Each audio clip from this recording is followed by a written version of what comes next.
भले ही भारतीय टीम ने सीरीज को न जीता हो, मगर इंग्लैंड के सामने भारतीय बल्लेबाजों का श्योर सिनेमा और भारतीय बल्लेबाजों की बदहार से पांचवें टेस्ट मुकाबले में भारतीय टीम का कब्जा।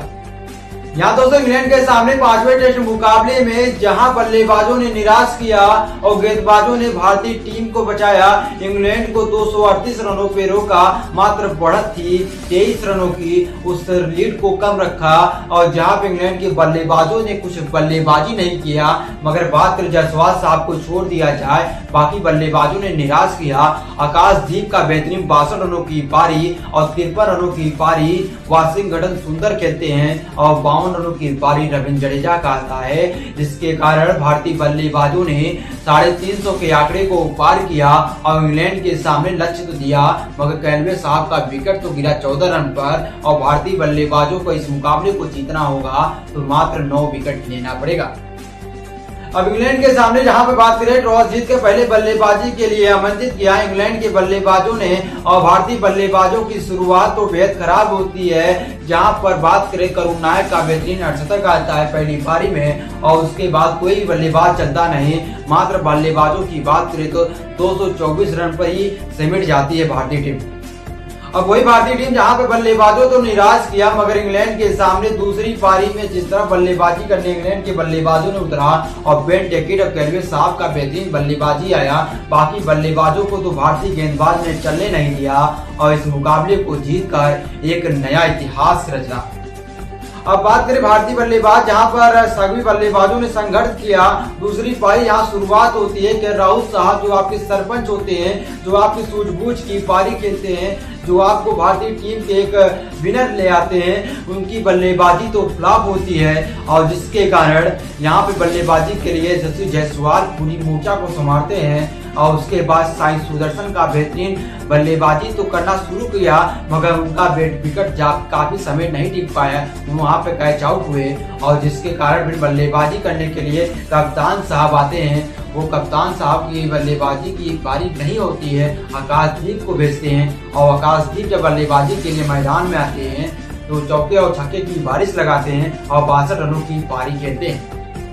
आकाशदीप की बल्लेबाजी जो 62 रनों की पारी जो भारतीय टीम का जीत का सबसे बड़ा कारण बन सकता है और उसके बाद कप्तान साहब मात्र 18 रन बना के आउट होते हैं। करुण नायक की बल्लेबाजी तो फ्लॉप पूरी टूर्नामेंट में रही और मात्र एक 68 को छोड़ दिया जाए तो पूरे मैचों में उनकी बल्लेबाजी कुछ खास नहीं रही, जिसके कारण करुण नायक का विकेट गिरता है और एक सीरीज के डटे रहते हैं रविंद्र जडेजा, जहां पर रविंद्र जडेजा वाशिंगटन सुंदर के साथ बेहतरीन बल्लेबाजी करते हैं और रितेश शर्मा भी बेहतरीन बल्लेबाजी 38 रनों का योगदान देते हैं, जिसके मदद से भारतीय बल्लेबाजों ने 300 के आंकड़े को पार किया।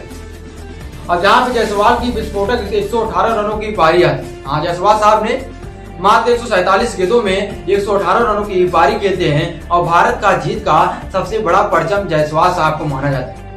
उसके बाद इंग्लैंड की बल्लेबाजी यहाँ शुरू होती है, कैलवे साहब का विकेट गिरता है मात्र 18 रन पे और उसके बाद बेहतरीन बेन टेकेट का बल्लेबाजी अफसोस सिनेमा चलता है और जिसके कारण इंग्लैंड के सामने भारतीय बल्लेबाजों का एक दहाड़ते हुए सीरीज जीतने के कगार तो नहीं दिख रहा है, मगर ड्रॉ पे ले जा सकते।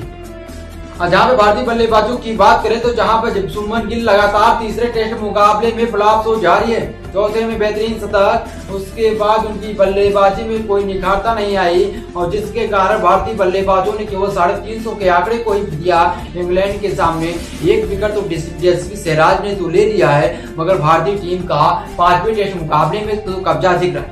अगर भारत को इस मुकाबले को जीतना होगा तो आपको 300 के अंदर आपको 9 विकेट लेना पड़ेगा।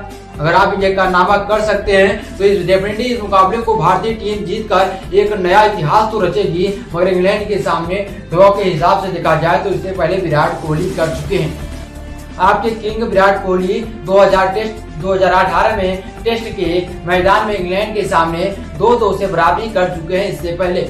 अगर शुभमन गिल यह करता है तो आपके दूसरे कैप्टन होंगे जो विराट कोहली के बाद जिन्होंने अपने आप को 2-2 से बराबरी पर रखा है।